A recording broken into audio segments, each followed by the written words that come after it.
ನಮಸ್ತೆ ಫ್ರೆಂಡ್ಸ್, ನಂದಿ ವ್ಲಾಗ್ಸ್ಗೆ ಸ್ವಾಗತ ಸುಸ್ವಾಗತ.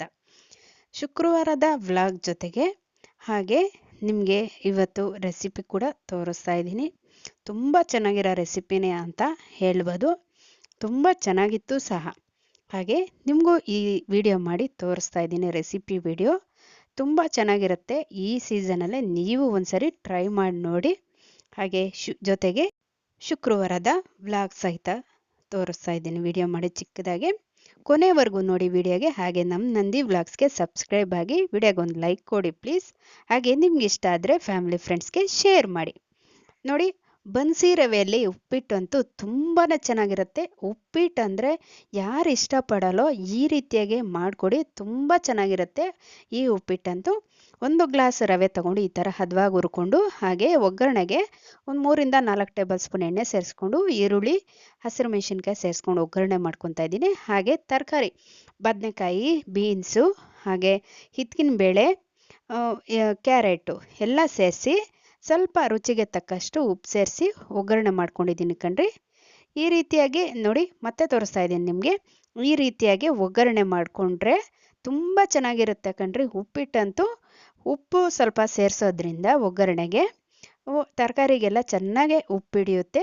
ಉಪ್ಪಿಟ್ಟಂತೂ ತುಂಬ ಚೆನ್ನಾಗಿ ಬರುತ್ತೆ. ಅದರಲ್ಲಿ ಬನ್ಸಿ ರವೆ ಉಪ್ಪಿಟ್ಟು ಹಿತ್ಕಿನ ಬೇಳೆ ಹಾಕಿ ಮಾಡಿದ್ರೆ ಸಖತ್ತಾಗಿರುತ್ತೆ ಕಣ್ರಿ.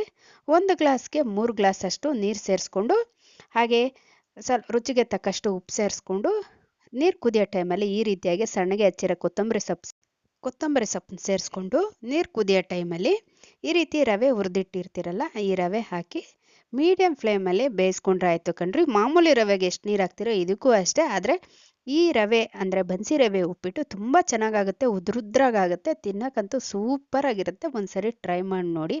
ಆ ಕಾರಣಕ್ಕಾಗಿ ನಿಮಗೆಲ್ಲ ತಿಳಿಸ್ಕೊಟ್ಟಿದ್ದೀನಿ. ನೋಡಿ ಎಷ್ಟು ಚೆನ್ನಾಗಿ ಬಂದಿತ್ತು ಅಂದರೆ, ನಿಜಕ್ಕೂ ಹೇಳ್ಬೇಕಂದ್ರೆ ನಾವು ಇವತ್ತು ಸಹಿತ ತಿಂದ್ವಿ. ಅಂದರೆ ನೆನ್ನೆ ನೈಟು ಮಾಡಿರೋದು ಉಪ್ಪಿಟ್ಟಿದ್ದು, ಗುರುವಾರ ನೈಟು, ಶುಕ್ರವಾರ ಸಹಿತ ತಿಂದ್ವಿ. ತುಂಬ ಚೆನ್ನಾಗಿತ್ತು ಕಣ್ರಿ.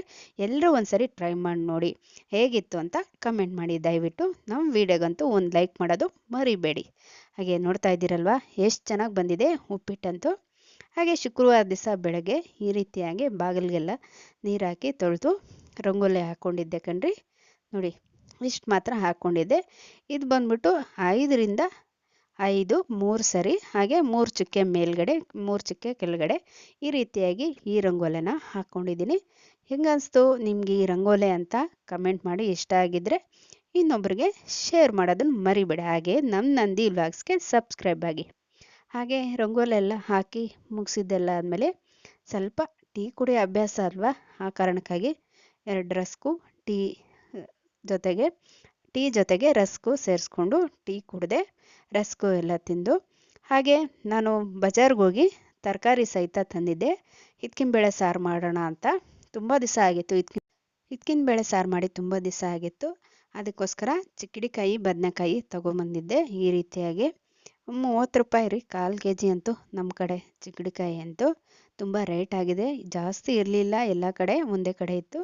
ಈ ರೀತಿಯಾಗಿ ಎಲ್ಲ ಮಸಾಲೆ ಎಲ್ಲ ರುಬ್ಕೊಂಡಿದ ನಂತರ ಹಿತ್ಕಿನ ಬೇಳೆ ಸಾಂಬಾರಿಗೆ ಒಗ್ಗರಣೆ ಮಾಡ್ಕೊತಾ ಇದ್ದೀನಿ. ಹಸಿ ಕರಿಬೇವಿನ ಸೊಪ್ಪಂತೂ ಕಂಪಲ್ಸರಿ ಹಾಕಲೇಬೇಕು ಹಿತ್ಕಿನ ಬೇಳೆ ಸಾರಿಗೆ. ಹಾಗೆ ಸ್ವಲ್ಪ ಹಿಂಗು ಸಹಿತ ಹಾಕ್ಕೊತೀವಿ, ಯಾಕಂದರೆ ಹಿತ್ಕಿನ ಬೇಳೆ ಸ್ವಲ್ಪ ಮಂದ ಇರೋ ಕಾರಣಕ್ಕೆ. ಹಾಗೆ ಚಿಕ್ಕಡಿಕಾಯಿ ಬದನೆಕಾಯಿ ಈ ರೀತಿಯಾಗಿ ಒಗ್ಗರಣೆ ಮಾಡಿಕೊಂಡು, ಹಾಗೆ ರುಬ್ಬಿಟ್ಕೊಂಡಿರೋ ಅಂಥ ಮಸಾಲೆನ ಸೇರಿಸ್ಕೊಬೇಕಾಗುತ್ತೆ ಕಣ್ರಿ. ಅದು ಅವರೆಕಾಳು ನಮ್ಮ ಊರಿಂದ ತಂದುಕೊಟ್ಟಿದ್ರು. ತುಂಬ ಚೆನ್ನಾಗಿತ್ತು ಅವರೆಕಾಳಂತೂ. ಹಿತ್ಕಿನ ಬೇಳೆ ಇಟ್ಕೊಂಡು ರೆಡಿ ಮಾಡ್ಕೊಂಡಿದ್ದೆ, ಆ ಕಾರಣಕ್ಕಾಗಿ ಬೇಗ ಆಯಿತು ಬೆಳಗ್ಗೆ ಸಾಂಬಾರು ಅಂತ ಹೇಳ್ಬೋದು. ಈ ರೀತಿಯಾಗಿ ಮಾಡಿಕೊಂಡೆ ಸಾಂಬಾರಂತೂ. ಹಾಗೆ ಹಿತ್ಕಿನ ಬೇಳೆ ಸಾಂಬಾರೆಲ್ಲ ರೆಡಿ ಮಾಡೋಕ್ಕೆ ಇಟ್ಬಿಟ್ಟು ದೇವ್ರ ಪೂಜೆ ಸಹಿತ ಹೀಗೆ ಮಾಡ್ಕೊಂಡ್ವಿ. ಶುಕ್ರವಾರ ಅಲ್ವಾ, ಈ ರೀತಿಯಾಗಿ ಆನೆಗಳಿಗೆಲ್ಲ ಹೂವು ಇಟ್ಟು ಈ ಫ್ಲವರ್ ಪಾಟಲ್ಲಿ ಸ್ವಲ್ಪ ಹೂವು ಹಾಕಿ ಈ ರೀತಿಯಾಗಿ ಶುಕ್ರವಾರದ ಪೂಜೆ ಮಾಡ್ಕೊಂಡಿದ್ದು ಕಂಪ್ಲೀಟ್ ಆಯಿತು. ತುಂಬ ಚೆನ್ನಾಗೇ ಆಯಿತು ಅಂದ್ಕೊಳ್ಬೋದು ಪೂಜೆ ಅಂತೂ. ಹಾಗೆ ಅಡುಗೆನೂ ಅಷ್ಟೊತ್ತಿಗೆ, ಪೂಜೆ ಆಗೋಷ್ಟೊತ್ತಿಗೆ ಅಡುಗೆನೂ ರೆಡಿ ಆಗಿತ್ತು, ಸಾಂಬಾರು ಸಿದ್ಧವಾಗಿತ್ತು. ಹಾಗೆ ಸಾಂಬಾರನ್ನು ಸಿದ್ಧವಾಗಿದ್ದಾದಮೇಲೆ ಮುದ್ದೆ ರೆಡಿ ಮಾಡಿಕೊಂಡು, ಹಿತ್ಕಿನ ಬೇಳೆ ಸಾಂಬಾರು ಅಂದರೆ ಮುದ್ದೆನೇ ಚೆನ್ನಾಗಿರೋದಂತ ಮುದ್ದೆ ಮಾಡಿಕೊಂಡು ಸ್ವಲ್ಪ ತುಪ್ಪ ಹಾಕ್ಕೊಂಡು ತಿಂದರೆ ಸಖತ್ತಾಗಿರುತ್ತೆ ಕಣ್ರಿ ಹಿತ್ಕಿನ ಬೇಳೆ ಸಾರಂತೂ. ಇದಾಗಿತ್ತು ಇವತ್ತಿನ ಶುಕ್ರವಾರದ ವ್ಲಾಗು ವಿಡಿಯೋ. ಇನ್ನೊಂದು ಹೊಸ ವಿಡಿಯೋ ಜೊತೆ ನಿಮ್ಮೊಂದಿಗಿರ್ತೀನಿ. ಅಲ್ಲಿವರೆಗೂ ವೀಕ್ಷಿಸಿದವರೆಲ್ಲರಿಗೂ ಧನ್ಯವಾದಗಳು.